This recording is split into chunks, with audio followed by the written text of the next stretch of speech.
Here, Zorro. Thanks. And another. Yeah. Here you go. Okay. Zorro. Right. And this one. Can you hand him over to me without talking, please? Here, Zorro. Thanks. And another. Yeah. Here you go. Okay. Zorro. Right. And this one. Can you hand him over to me without talking, please? Here, Zorro. Thanks. And another. Yeah. Here you go. Okay. Zorro. Right. And this one. Can you hand him over to me without talking, please? Here, Zorro. Thanks. And another. Yeah. Here you go. Okay. Zorro. Right. And this one. Can you hand him over to me without talking, please? Here, Zorro. Thanks. And another. Yeah. Here you go. Okay. Zorro. Right. And this one. Can you hand him over to me without talking, please? Here, Zorro. Thanks. And another. Yeah. Here you go. Okay. Zorro. Right. And this one. Can you hand him over to me without talking, please? Here, Zorro. Thanks. And another. Yeah. Here you go. Okay. Zorro. Right. And this one. Can you hand him over to me without talking, please?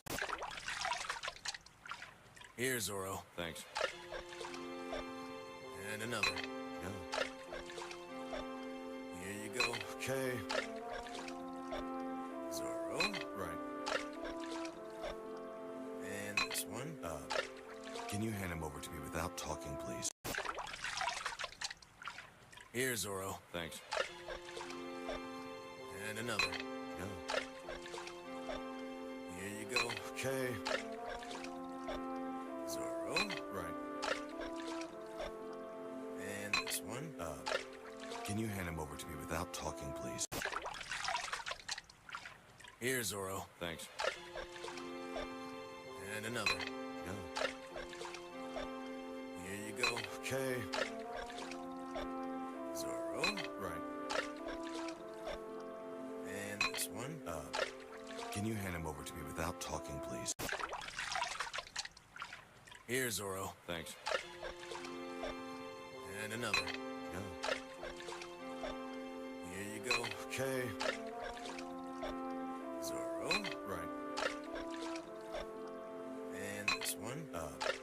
Can you hand him over to me without talking, please? Here, Zorro. Thanks.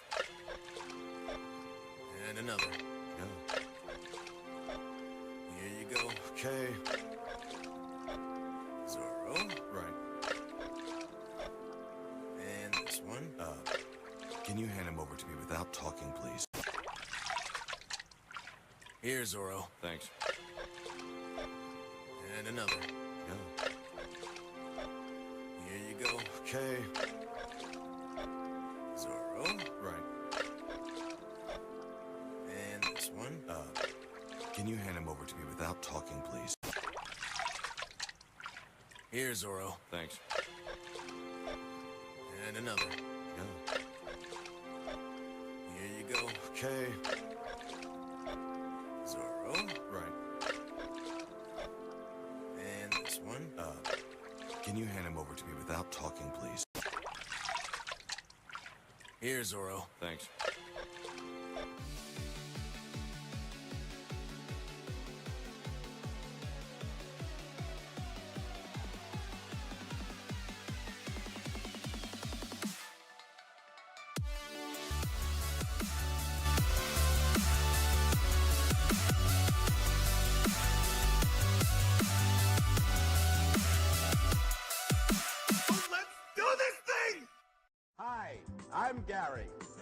one and only Gary's Mattress. Now with locations in Koreatown and Little Tokyo. We are karate are chopping up prices just for you.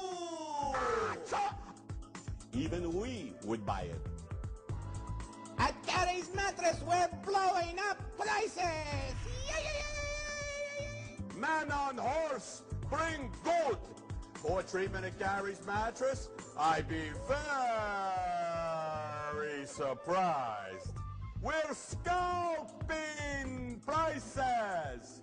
If you find a mattress at a better price, I'll kick a puppy and punch a kitten just for you.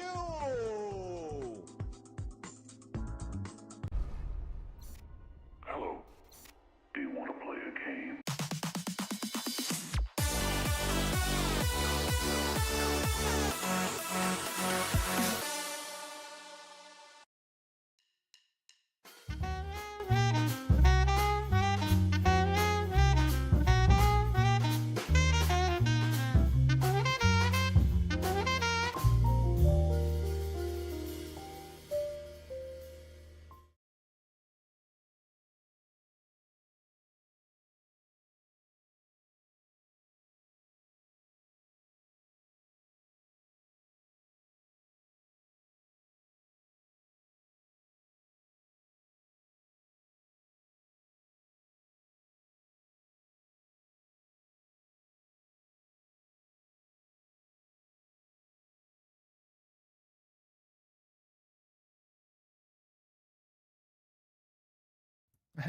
It helps to unmute my mic. Geez, let's try it again from the top. Hello, everyone. Happy Mardi Gras, or Fat Tuesday if you're a Catholic, day before Lent. So you get to indulge before giving up something for Lent. I got my beads on. I think, like I said, they glow. These light up. They got these Universal Studios a long time ago. I got my beads. My little chef has his beads too. The big, he might be a little hungover, but it's all good. Thank you for coming by. Hope you're having a good Tuesday. So let's finish Half-Life, shall we? Oh wait, I need to get my. No, I don't need control. I'm using the keyboard. That's right. I'm using the keyboard.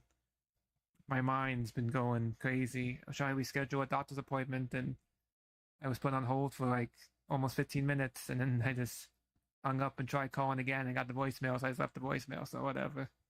Not worried about it. It was nothing important. I just wanted to cancel actual appointment, so. Anyway, that's just me, I guess, venting, so sorry about that. Thank you for coming by, though. I don't think anybody watches me, so, but thank you if you do come watch this. I think you have issues if you come and watching me. There's a lot better streamers out there than me, so I appreciate you coming by and watching if you do. But let's see, let's get to this, shall we? Oh, before I forget, I haven't done this in a while. I'm affiliated, but not really affiliated, because anyone can really be affiliated with the Alex Jones store, but you should definitely check out the Alex Jones store. Whoa, let's see. Let's do it this way. The Alex Jones store. Right now, they're doing a giveaway. With every purchase, every dollar spent, you get 10 times entries. You can win both, not only a Ford Bronco Raptor 4x4, but also a new Jeep Rubicon 392, plus $20,000 in cash. Every time you buy something off the Alex Jones store, they have a bunch of stuff. They have t-shirts and hats, supplements, coffee mugs, knives, coins, you name it. There's something there for everybody. So go check out the alexjonesstore.com/paid_Linguini to embrace your patriotic spirit and support alternative media. Because no matter what you might think of Alex Jones, you should always support alternative media and get your information from multiple sources and then make your own opinion. I think that's the best way to do it. So go check out the alexjonesstore.com/baked_Linguini today. Okay, I haven't done that in a while. Everything going on with my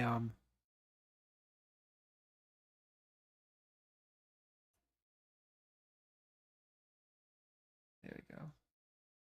Everything going on with my fixing my OBS and internet issues. I forgot to do that. So there we go. That's all set. Put the volume on. Put that up.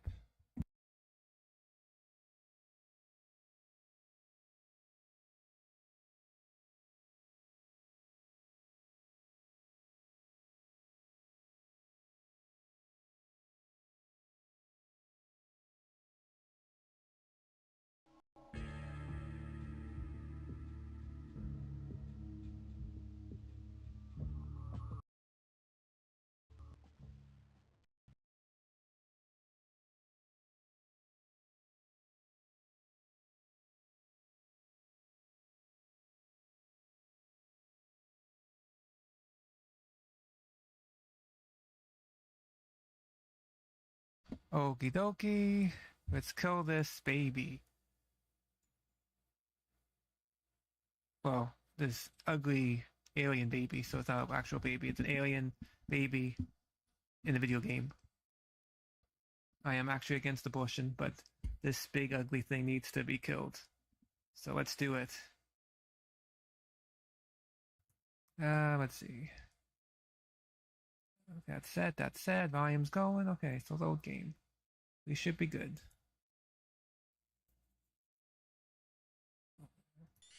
Now, I think I need to go back a little bit because I think I should start from the beginning. Let's see, where did this one go? Okay. What do I have? This is what the fight was. I got one. Okay.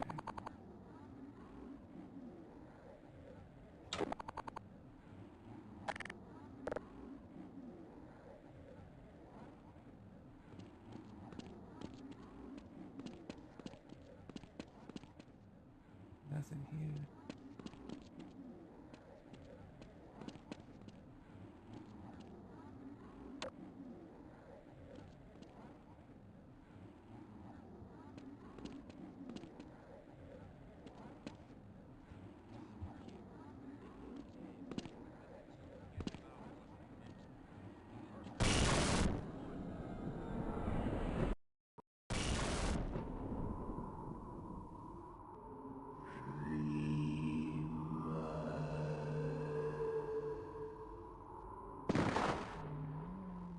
Over here. I remember going over here.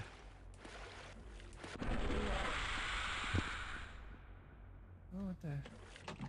Hey, Chris, hi.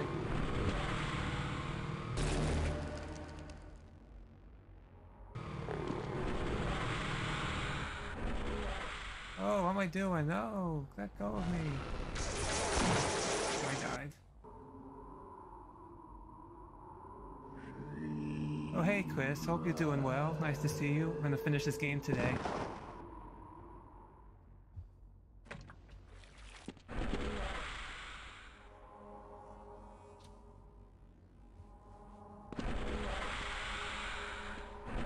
No, what am I doing?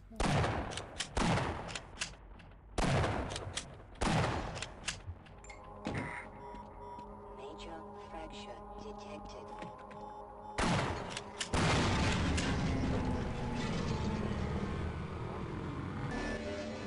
Oh no, I did get hit. Oh man. I know, right? I tried to make friends with it. I tried last week, but I was streaming. You knew you went to bed because I was streaming for so long. I couldn't do it. It was like I finally made it to the last boss. I was like, oh, I was beating my butt. So I was like, I can't do this. I need to end it and just try again next week.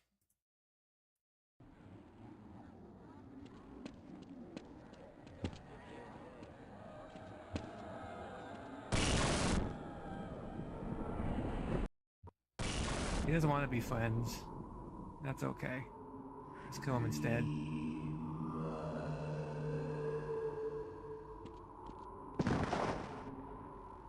I think I can cheese it over here. I just need to...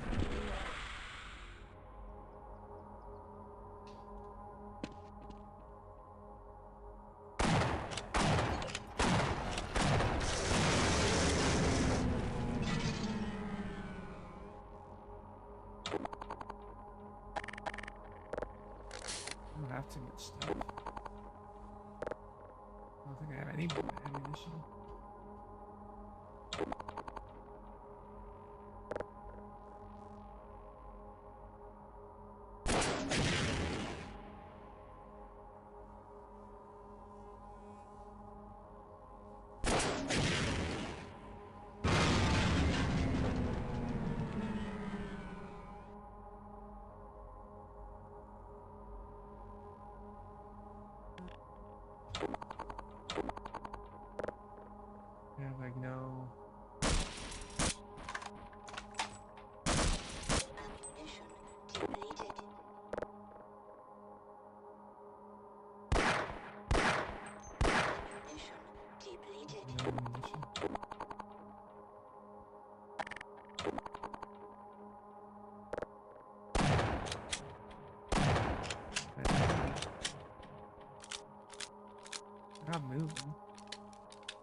Oh, good. He can't hit me with that thing. Nice.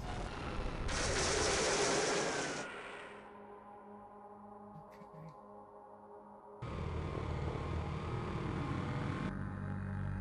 Nice. I think I found it.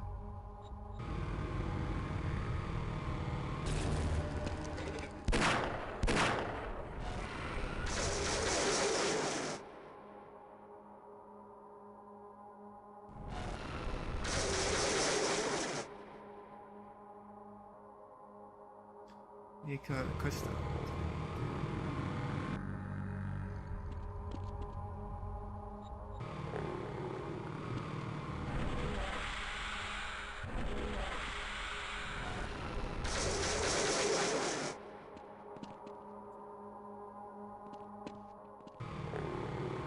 I don't want to get hit by that green thing. It'll make me do a jumping puzzle when I want to do jumping, doesn't it? Oh man.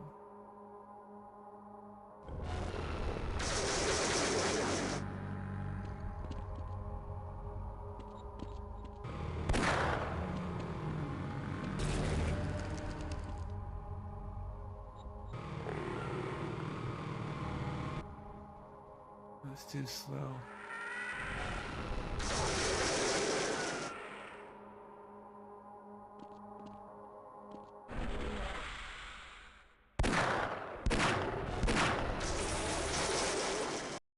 I died.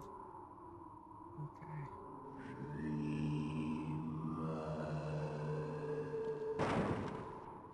So I can cheese it if I do this.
Okay, I can't tell. You kinda can cheese it. You just have to like.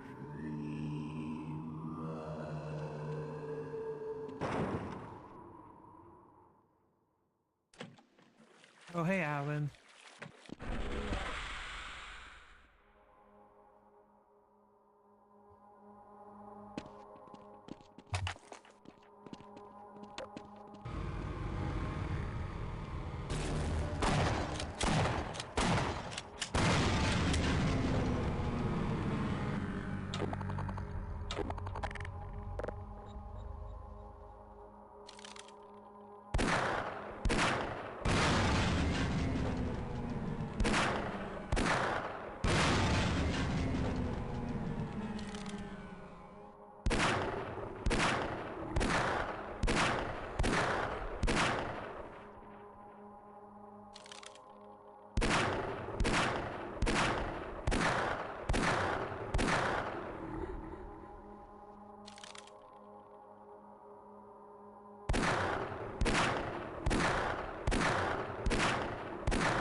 Am I supposed to go inside of him, maybe? Let's save.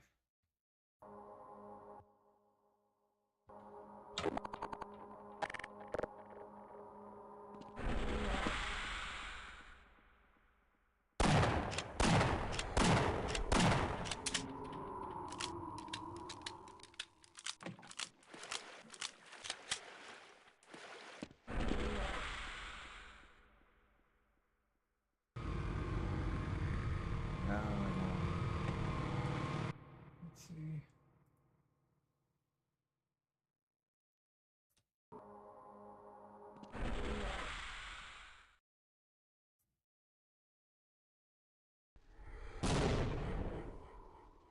No.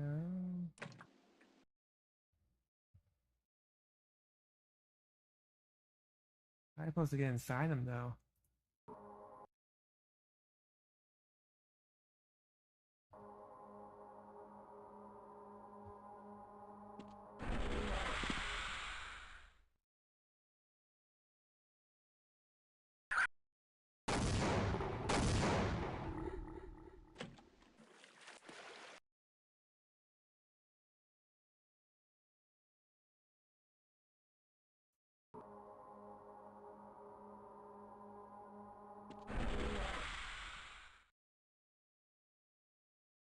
No.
Ammunition depleted. Ammunition depleted.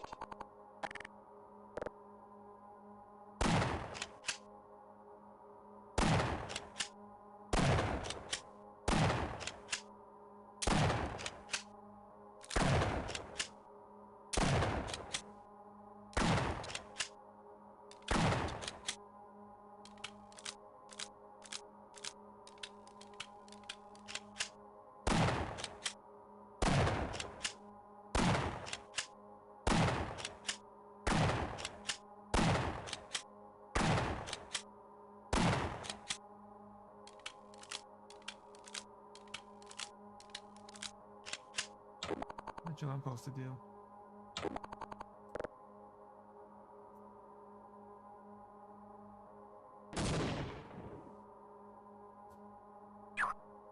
Ooh.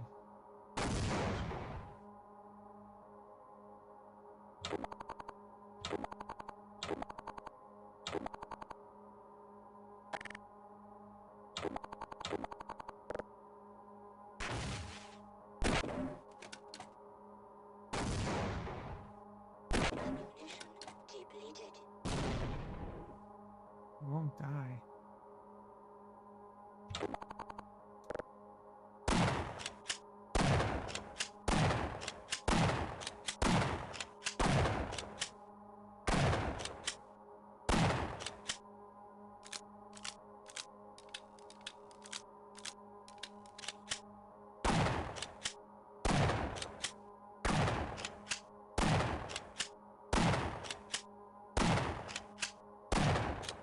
I jump him, but I can't jump that high.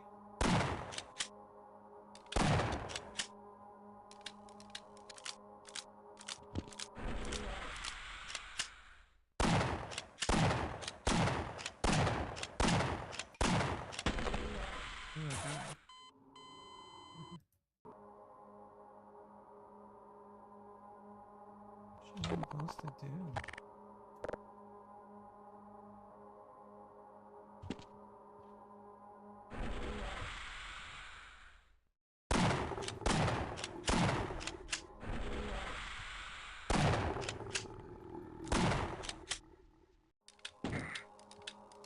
No, no.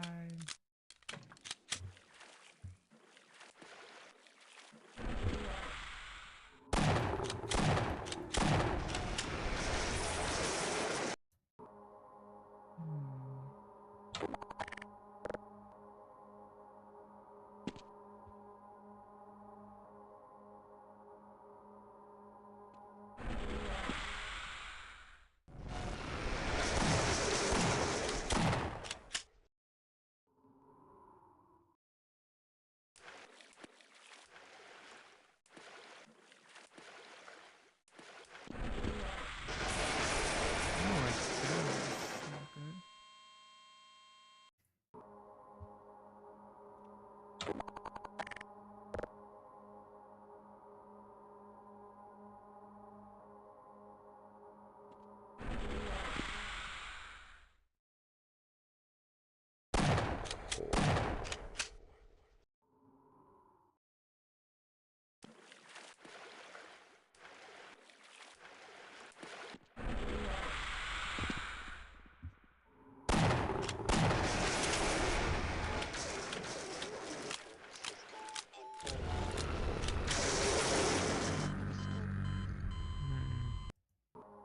This will be a way I'll get to it.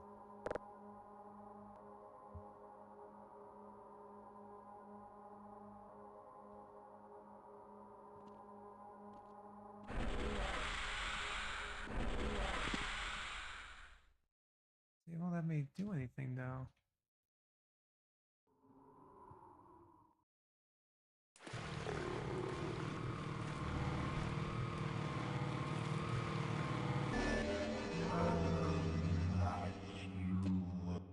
I don't think that.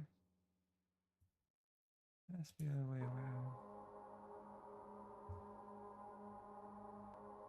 You have to get in it, but I don't know how you get in him out.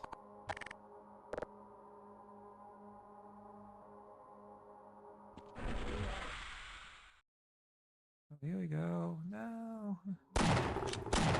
You suck.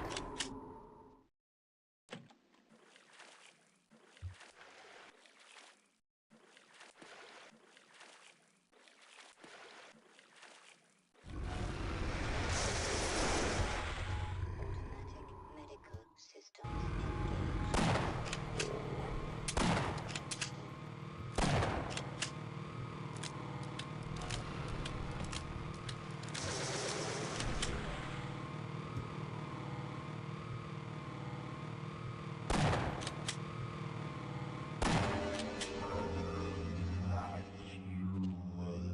No, it's not where. It's not where. No, it's not where I'm supposed to be. Is it his brain or you have to go in it? Do you have to shoot it or do you have to...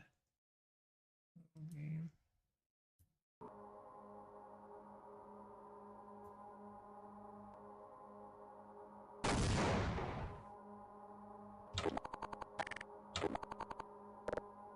Like it's his brain or you have to go in it?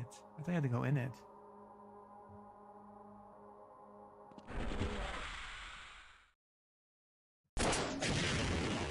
No, it goes right through.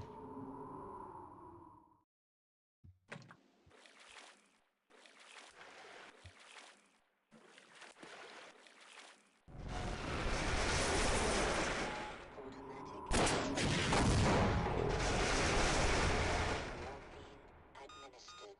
Emergency. User dead imminent. Seek medical attention.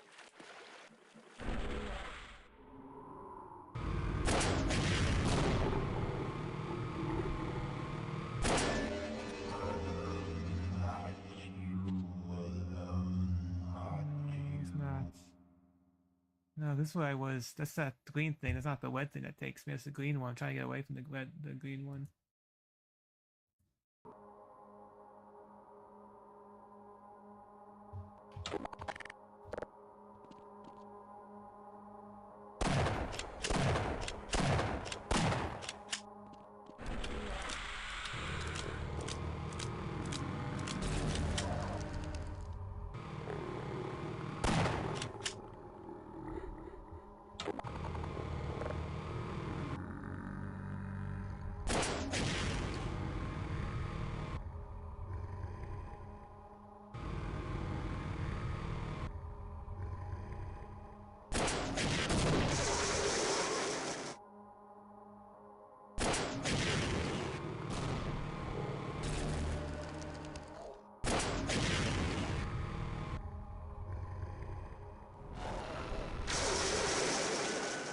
Yeah, but I don't want to go through. I don't want to have to do the teleport thing if I have to because it's a lot of jumping and this thing shooting at you and use more. I barely.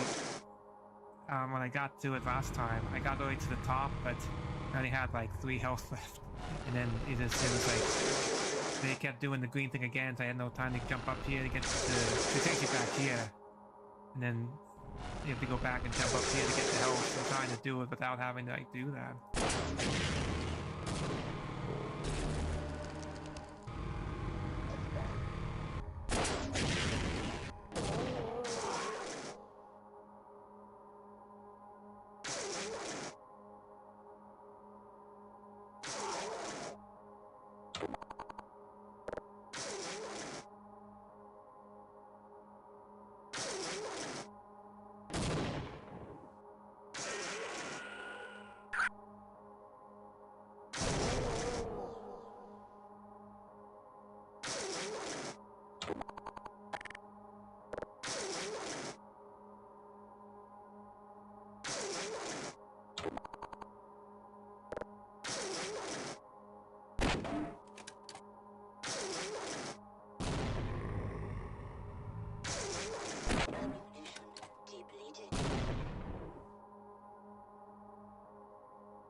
Oh yeah, I still know what to do.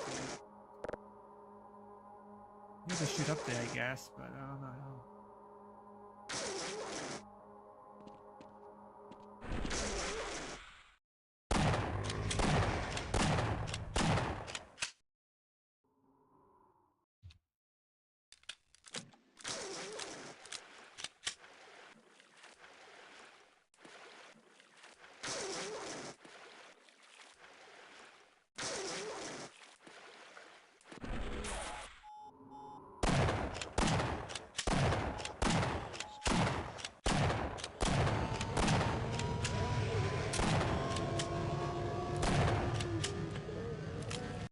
What am I doing it?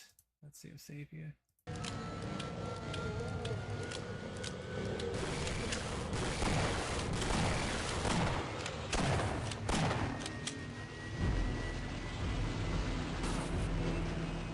What's going on?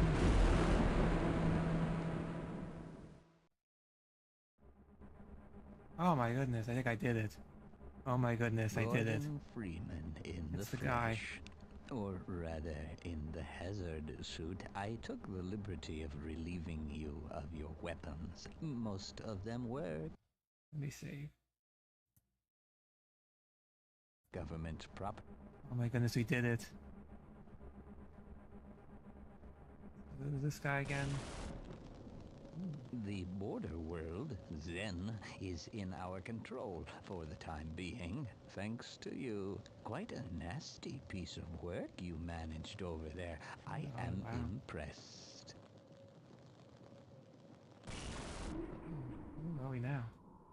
That's why I'm here, Mr. Freeman. I have recommended your services to my employers. And they have authorized me to offer you a job. They agree with for a job. me I could that use a you job. have I don't have a job. limitless potential.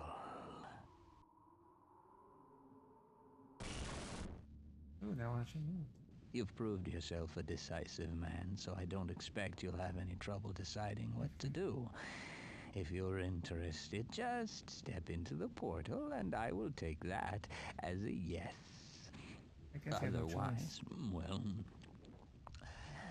I can offer you a battle you have no chance of. Just a little bit. Right.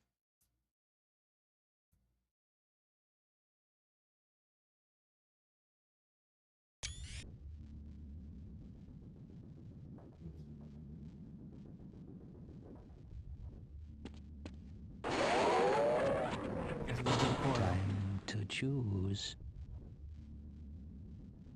Here we go. Wisely done, Mr. Freeman. I will see you up ahead. Waiting assignments.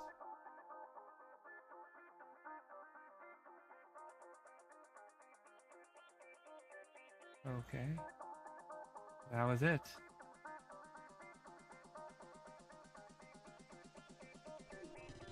Valve is... Ah. Can you kill him? They took all my weapons. Like, there's nothing I could do. I couldn't kill him if I wanted to. So, wow. I actually beat Half-Life. First time playing and first time beating it. That was not fun. No, it was fun. It was hard though. It definitely did get harder as you went. At first it was, oh, this is kind of cool. And then it got more challenging as it went. It's crazy. But we did it.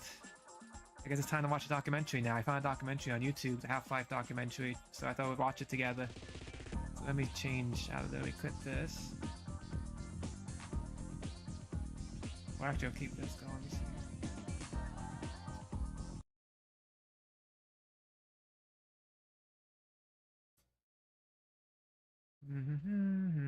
Have to find it.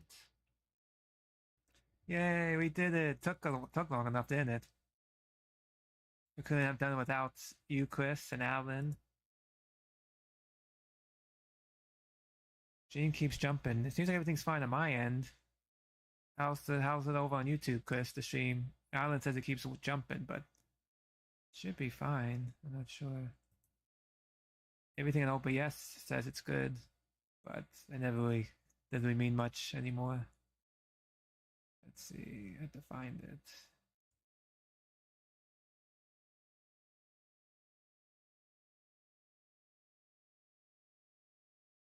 Here we go.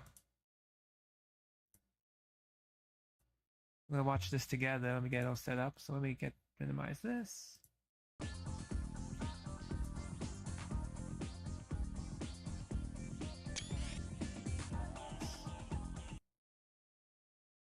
I didn't get an achievement either, by the way. I wonder, did you get achievement for beating the game? I did beat it, I think. Isn't that the end? Is that the end of the game? Oh, he's on the world, yeah. If he's on the world, then probably jumping.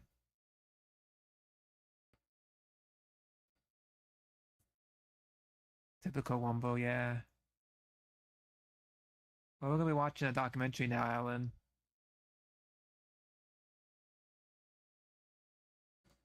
So, there we go. Fix my camera. It was the end, okay. Hope it was. Jeez, that game, I never knew when it was the end. I thought I was getting close to the end and just kept going. It's like, when is this game gonna end?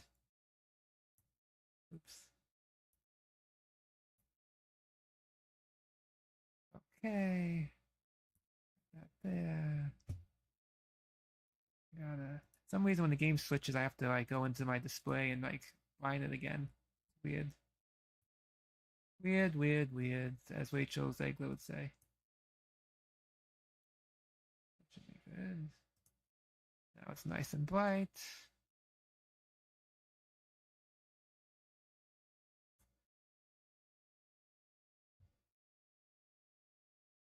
Okay. What's up? This is the Half-Life 25th anniversary documentary, so I thought we'd watch it together. Who's what? Who's that? Who's what? Who's that person? Who you talking about? Who that?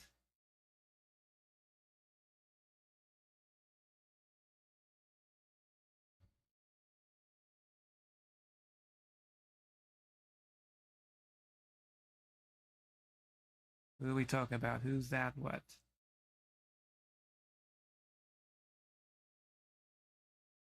Oh, Rachel Zegler. She's the one that's in the new Snow White. She's been in a lot of movies lately, but she's the one she's the new Snow White. She's not really white, and she really like pooped on the original, saying Snow White's not gonna be saved by any men. She's gonna be an independent woman and all this stuff. She's not that attractive. I think was it Gail? One that played Wonder Woman plays the evil queen, and she's more attractive than her. I think more people rooting for the evil queen in this version of Snow White than before. But yeah, the disaster with the dwarves, the CGI dwarves, 7 dwarves they have, and I don't think it's gonna be a hit, but we'll see. But yeah, let's see this. Let's watch this, shall we? we finished Half-Life. Next week I'll start playing Half-Life 2, but I thought we'll watch this documentary and then I'll call it. Because I knew hopefully I knew it was going to take that long to beat the game, so we able to beat it. Now we're going to go do this. So it is the Half-Life 25th anniversary. Who's attractive? Rachel Zegler or Gail Godot? Can't think of her first name. Wonder Woman.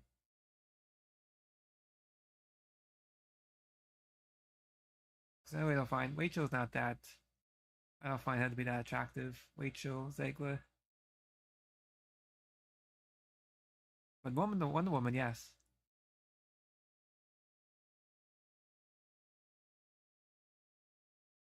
You think the work chick's hot? Is she Jewish, Ziegler? I didn't know she was Jewish. She's just young and dumb. That's really it. She's only what, 21, 22, I think, or 23. She's very young. I think there's much better out there than Rachel Zegler.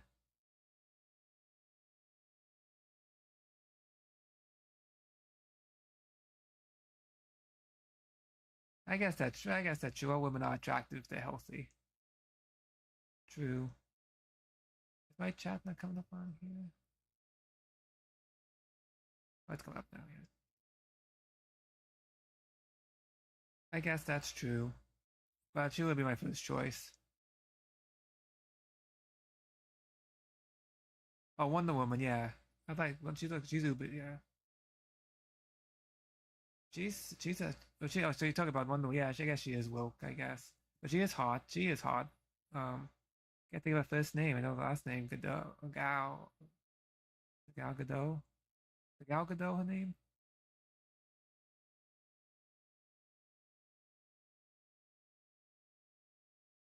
Yeah, both are woke, but I would take the Gal Gadot over Rachel Zegler. If you had a choice, I would definitely choose Gal Gadot than Rachel Zegler.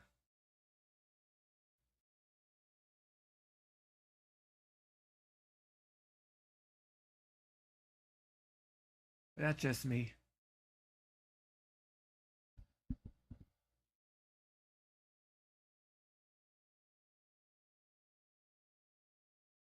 Oh, wait, let's get to this, shall we? I can make myself a little bigger. I'm gonna have to change. I'm still messing with my scenes a little bit. I might have to change it up a little bit, but we'll do that later. Let's start this. Hope you can hear it.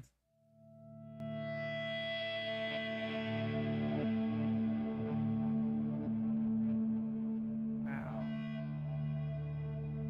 You just go over the mountains over here, and you're in high desert. You get past Ellensburg, and it's high desert. So I spent a lot of time out there getting reference. Most of the reference came from Eastern Washington. I did a drive out to the Columbia Gorge and took a lot of photos, and also a lot of just reference imagery of just like, hey, this is what desert looks like, and big cliffs and stuff like that.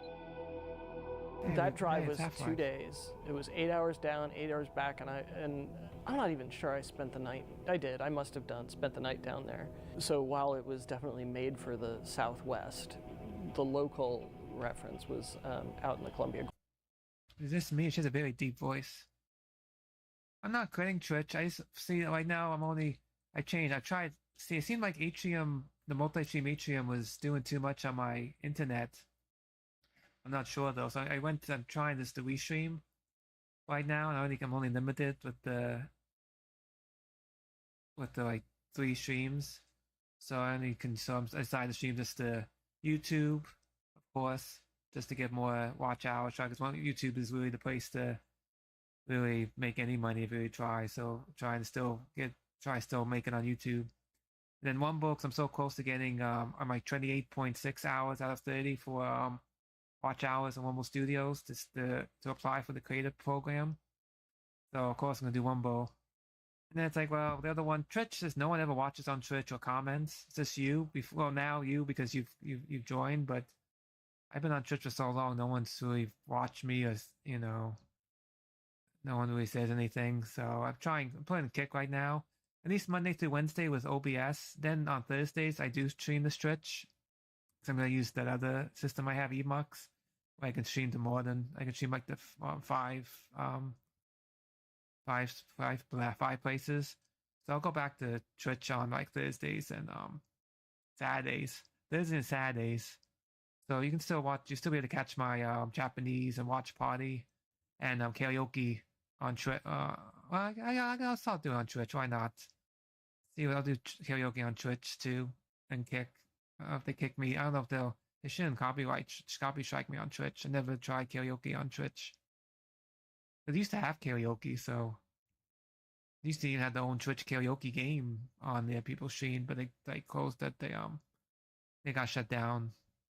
But anyway, I didn't quit Twitch. I just kind of took a pause on it. So, you know, Twitch seems to be the one dying out anyway. I don't know how much longer it's going to be around, how many more years it has. So I'm trying to, you know, I'm not on X, Twitter right now either, because it's just, I don't know, I'm just trying to keep it simple. So Mondays through Wednesdays, I'm pretty much streaming on 3 places. And then like Thursday, well, Monday, Tuesday, Wednesday, and Friday and Sunday is just 3 places: YouTube, Wumble, and Kick. Then Thursday and Saturdays, I'm streaming also to Twitch and Twitter. So I'm still gonna give Twitch. I'm gonna still be streaming on Twitch, not as much. I guess I should have started with that. I don't know why I went around all that. So like I said, I'm not too bright, but I'll still be streaming to Twitch, just not as much. That's all.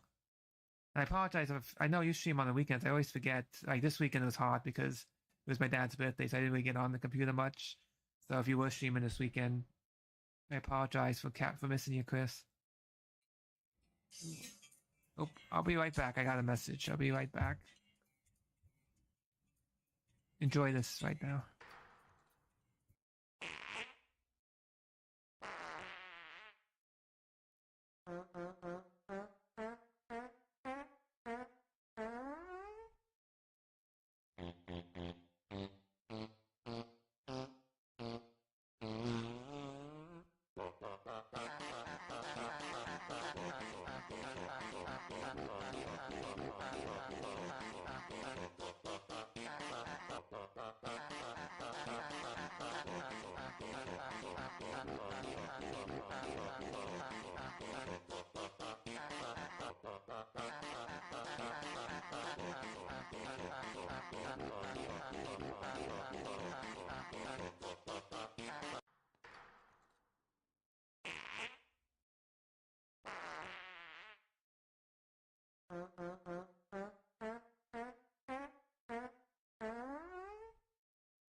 I'm back. Hello. Okay, sorry.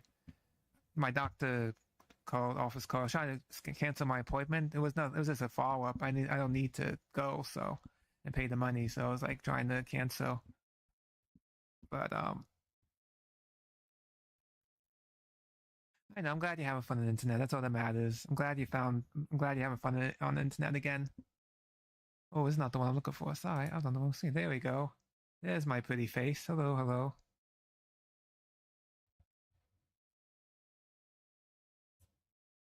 So anyway, let's put this on. Is this me or this one? This is a woman, right? She sounds like a very deep voice. I don't know if she's like transitioned. Or is this me listening to this person talk? I think it's a lady.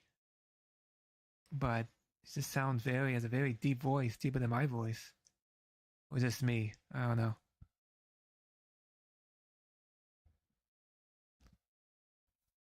Maybe it's just me. I don't know.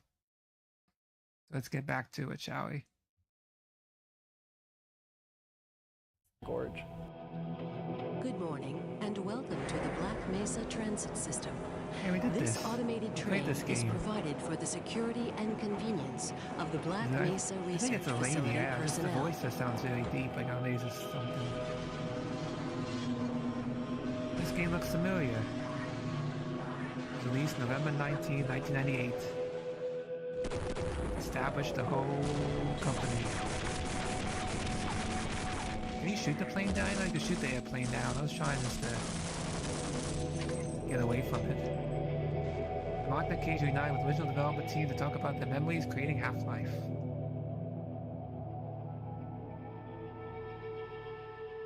Chapter 1. Valve.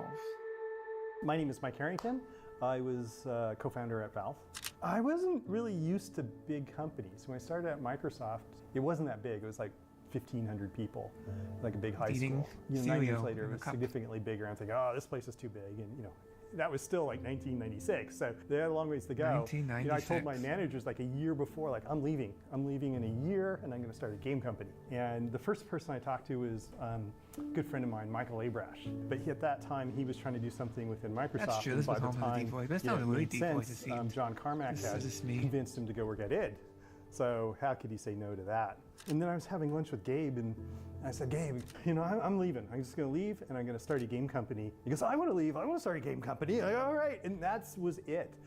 On the surface, we should have failed. And realistically, both Mike and I thought we would. Is that Adeline? Looks like Adeline. Adeline looks like you. Maybe just a beard. But there you go. Get about a year into it, realize we'd made horrible mistakes, and go back to our friends at Microsoft and ask for our jobs back. But we did think that we knew a fair bit about software development, that there were expertise that goes into it. I think we also had some pretty clear ideas of how to design a company, right? So when we were building Half-Life, we were also designing Valve at the same time. We had no plan except for, by then, like I mentioned, Michael had gone to id. And he said, oh, you're starting a game company, you have to use our engine. So Gabe and I flew down to Mesquite to meet id.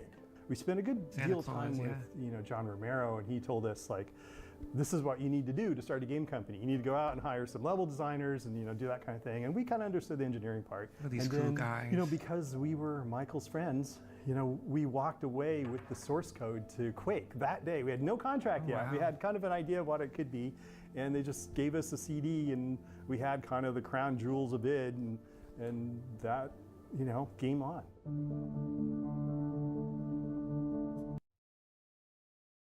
Audio? You don't hear the audio? Is the audio good on... Do you guys hear the audio? Chris, is the audio good on your side?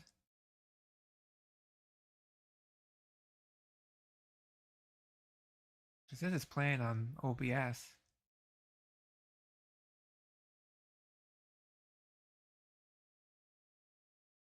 Look at all these cool guys. All these cool white guys. They all look really short. Except for the guy in the back.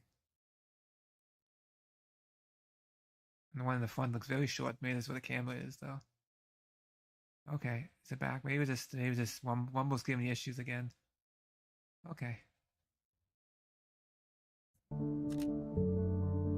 I think most of us had no game development experience. We were either amateurs Where's all the women developers? In our homes at night for fun, or some people were from the software world, but they had never worked on a game. I think we had 3 or 4 people in the entire company who had actually shipped a game when we started Half-Life. We have to figure out what is Valve's first game. So we have to come up with an IP. So everything is done from scratch. Gabe came into the office and he said, I read this story. I read this Stephen King story called The Mist. It's Stephen King. It's got monsters, people in a grocery store, fog comes in, monsters in the fog. Last movie was okay. Use your imagination. We didn't want to write that as a game. That wasn't really the point, but it was just the tension and how it felt. Well, it was interesting. At first, we had 2 games. Greg was working Prospero, and then Half-Life was originally called Quiver. My job was then build a team and figure out another game for us to build. That'll be the second game Valve ships. What features should it have? How is it going to be different from a normal first-person shooter? Every time the engine got a feature for Prospero, Half-Life stole it. And then Half-Life just started getting visually, you know, more impressive and cooler. And eventually it guess so. yeah, Sure, because yeah, it was going to that, ship sooner, it just... That as a game, that wasn't really the point, but it was just the tension and... Interesting, at first we had... which one you talk about, him or the other guy? 2 games. Greg was About working the- on Prospero, the guy with the beard. and then Half-Life was originally called Quiver. My job was then build a team and figure out another game for us to build. That'll be the second game Valve ships. What features should it have? How is it going to be different from a normal first-person shooter? Every time the engine got a feature for Prospero, Half-Life stole it. And then Half-Life just started getting visually, you know, more impressive and cooler. And eventually it just, yeah, because it was going to ship sooner, it just stole the resources from Prospero, and Prospero just faded away.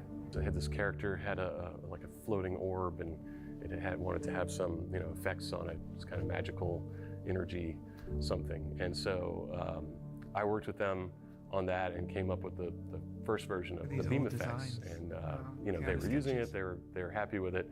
And then people on Half-Life are coming over and like, what is that? How did you do that? So very quickly that got into Half-Life. The disaster sequence has kind of beam effects all over it, and we ended up using it for the guns.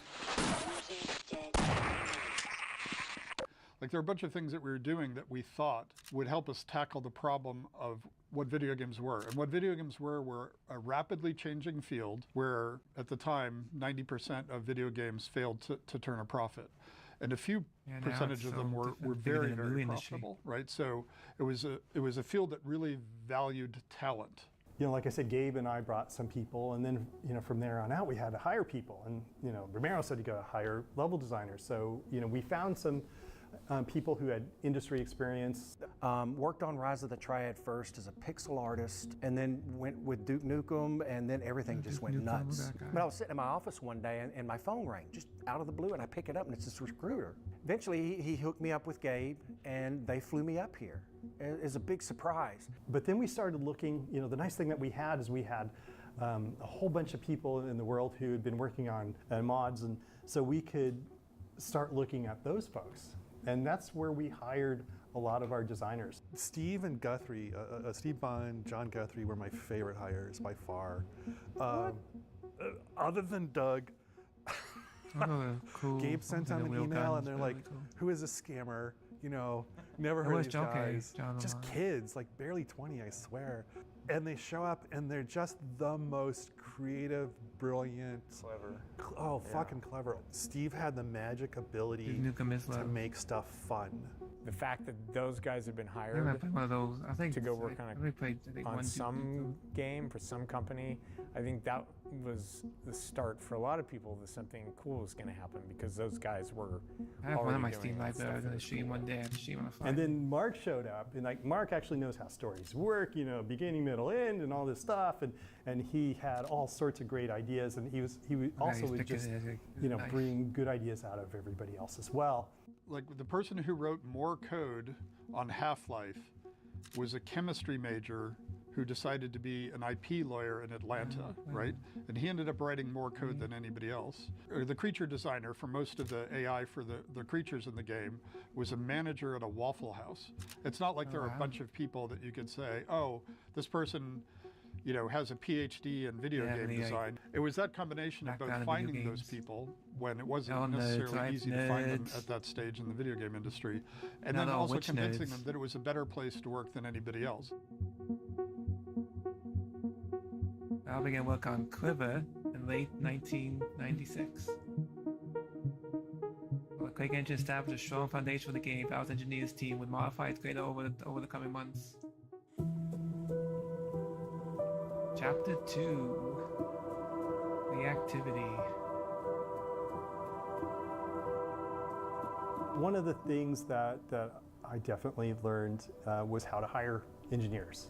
And, you know, we needed some engineers. For us anyway, we had licensed ID's engine, you know, we're using the Quake engine. And one of the things me and some of the other engineers, probably Ken, were talking about was if it would be possible to use the save system to kind of like join our levels together in a really seamless way. So you get to the end of a level save stuff, and then load some of it on the next level, and have it just feel like, you know, the world's all connected.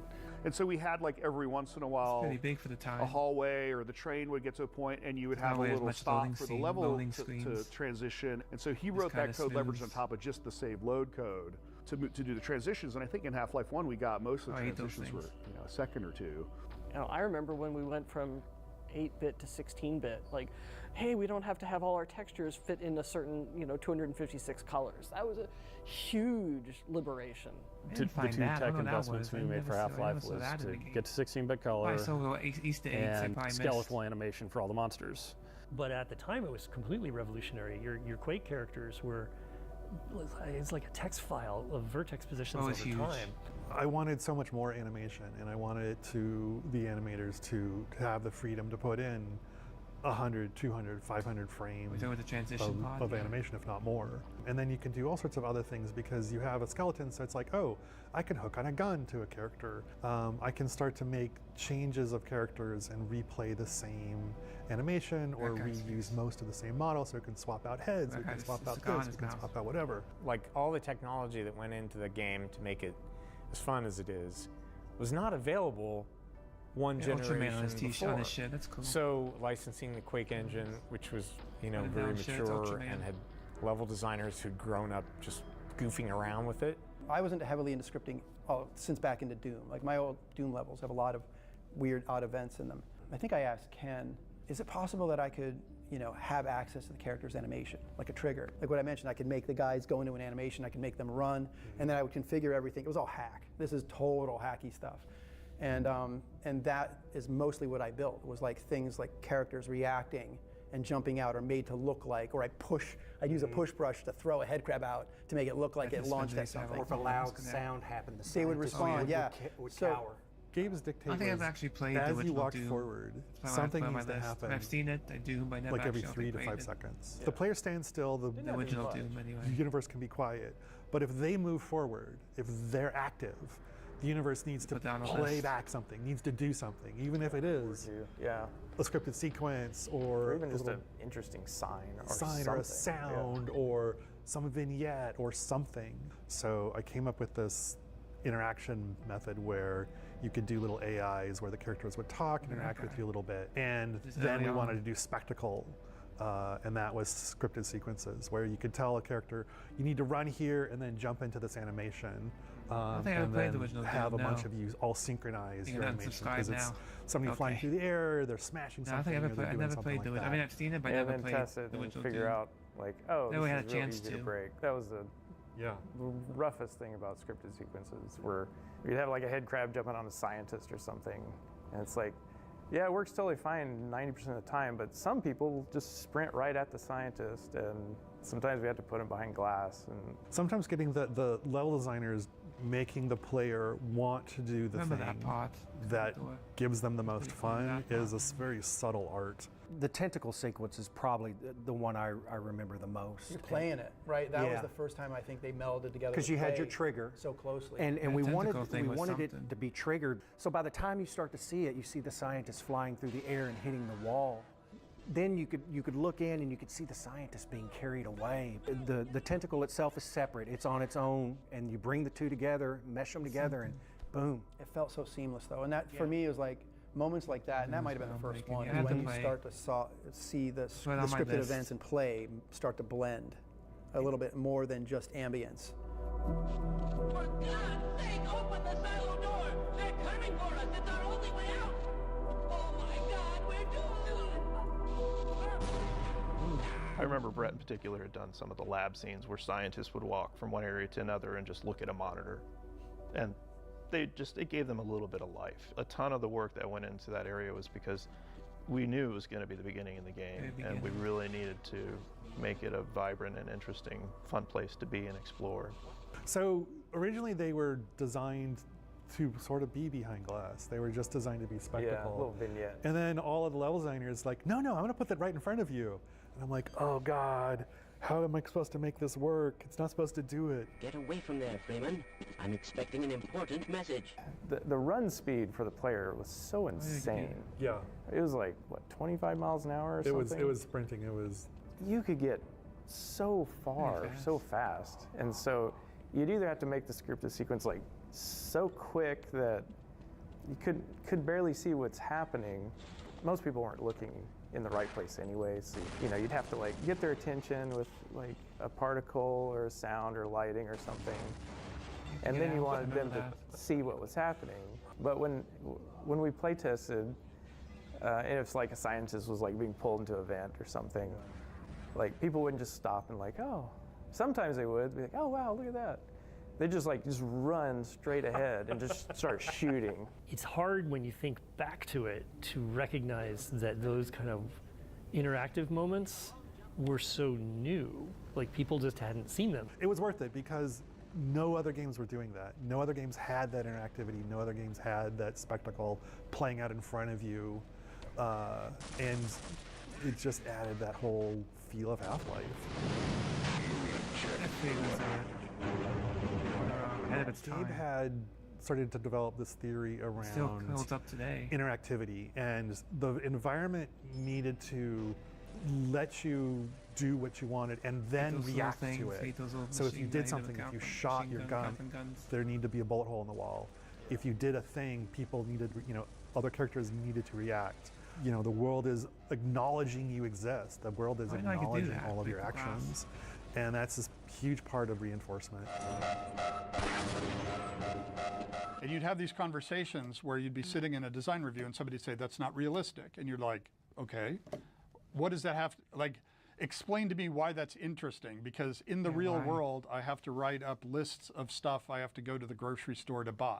And I've never thought to myself that realism is fun. I go play games to have fun. And so we had to come up with some notion of what fun was. We knew it was an ad hoc definition, and it was the degrees to which the game recognizes and responded to the player's choices and actions, right? In behavioral science, you would say we were explicitly talking about what were reinforcers and what the reinforcement schedules were, right? At that point in time, that was a useful way of making design decisions. The point I would make is, if I go up to a wall and shoot it, to me it feels like the wall is ignoring me. I'm getting a narcissistic injury when the world is ignoring me. So does this, to me, I was trying to convey to the user a sense of, yes, you were making choices, yes, you were progressing, which meant the game had to acknowledge that back to you. If you shoot at a wall, there have to be decals. If you kill a bunch of Marines, the Marines have to run away from you, right? You have to have this sense of the game acknowledging and responding to the choices and actions and progressions that you've made. Otherwise, it loses any sort of impact.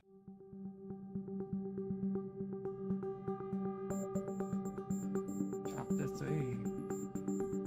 Monster Problems.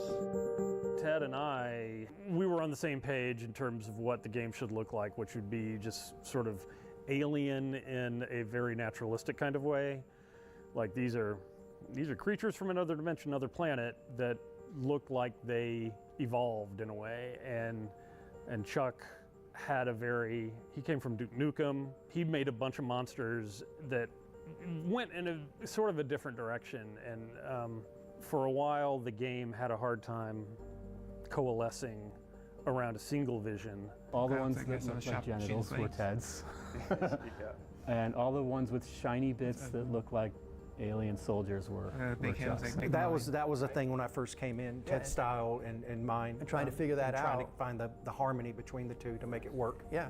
Ted he really liked the Wayne Barlow aesthetic, and I had a little bit different, but it worked. Ted made these really weird. He did the head crab. That's pretty much the symbol of it all. And I remember taking his head crab and putting it on a scientist and making the zombie.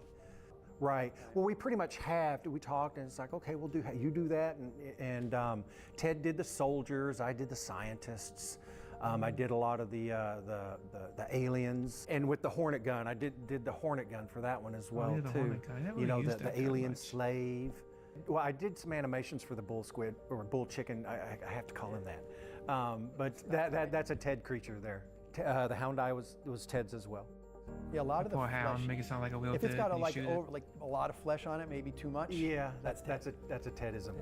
You can always tell Ted's designs because they're much more aquarium than aquarium and/or unspeakables. Big Mama. Oh, Big Mama. I forgot about Big Mama. Oh, it's like, it's a testicle, right? It's like, so disturbed. I concepted a guy in sort of a NASA spacesuit, a scientist. Let's see. Well, there it is.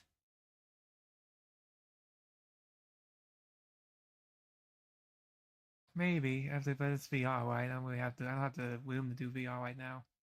I'm gonna play Half-Life 2 for sure. I haven't played. I don't think I ever beat that game. I played it. I have it on the 360, but the orange box. But I don't remember what I got in that game. So it'd be cool now that I've actually played Half-Life. Now I kind of know more about it, so it makes more sense too going to Half-Life 2. I just jumped into Half-Life 2 when it first came out in the orange box. I had no idea what it was about, what I was doing. But yeah, I guess that does look like a testicle. What do you guys think? It does look like... Yeah, there's a testicle. Big Mama. They call it Big Daddy. Before the Big Daddy in Bioshock.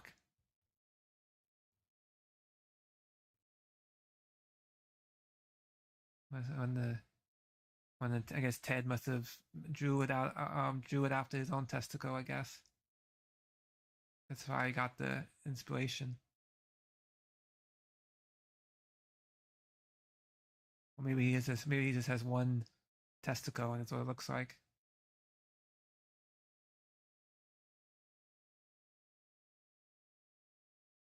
Oh, I used to play the orange box a lot. I actually like to play Team Fortress 2.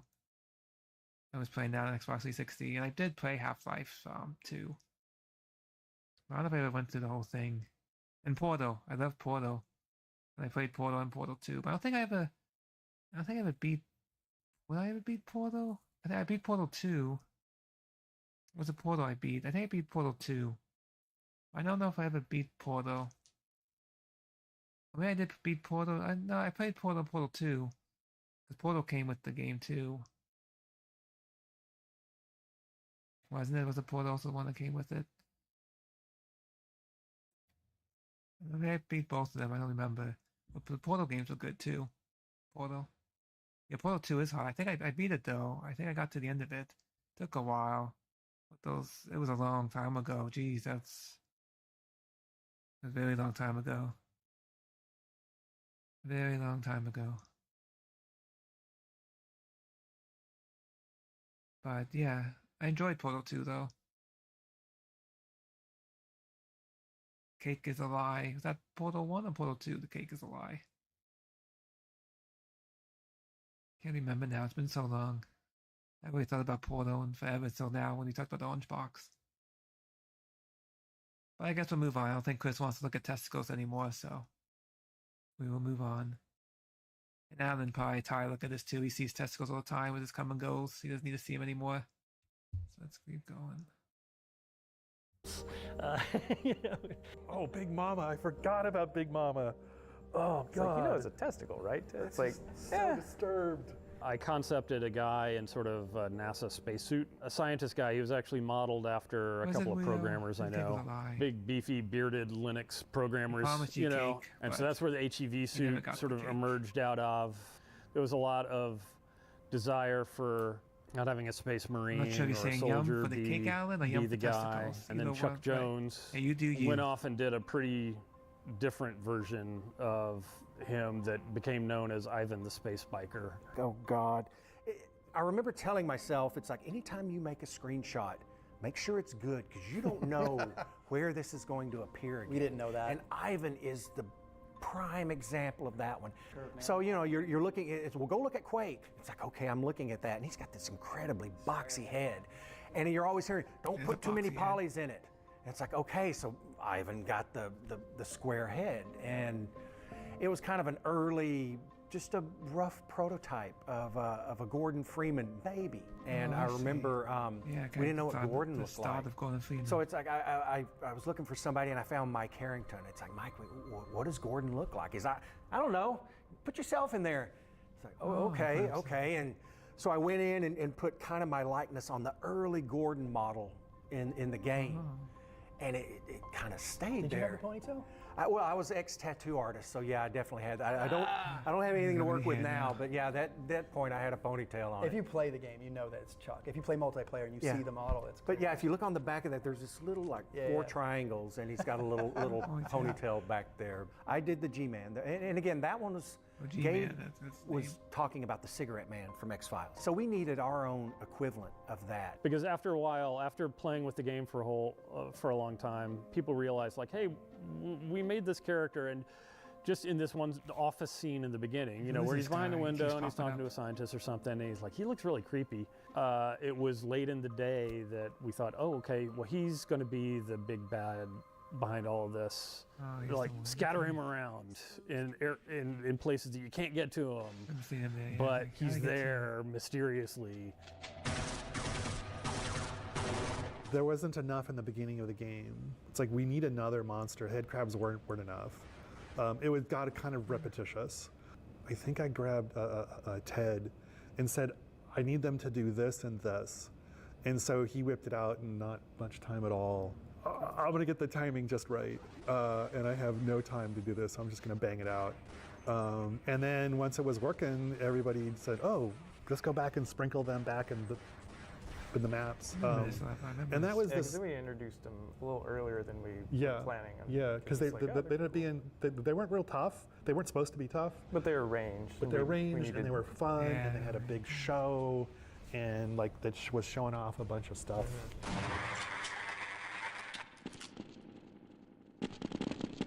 Oh, the assassins. I remember the assassin came in pretty late. That was it. It was like, okay, I have a week and a half. It was already done, it was already all modeled, already all animated, and the requirement was it couldn't have any new animations and any new anything. So had to come up, I grabbed a bunch of Steve Bond's AI and banged that thing out. I built a level super crude, but it had all the right spacing and all the right heights and all the right geometry. Again, it's just a presentation where this creature gets to shine, this enemy gets to shine, and is your entire focus for that scene. And it's kind of a memorable experience because it just takes place in a different fashion than other encounters, and you get knocked out. There's all kinds of the lights go out. What was going on. I thought I lost. You get dragged through a corridor and things. So it was game over. Again, it's something you remember. I didn't know what to do. I was like, how do I get out of this? I thought I was gonna get stuck.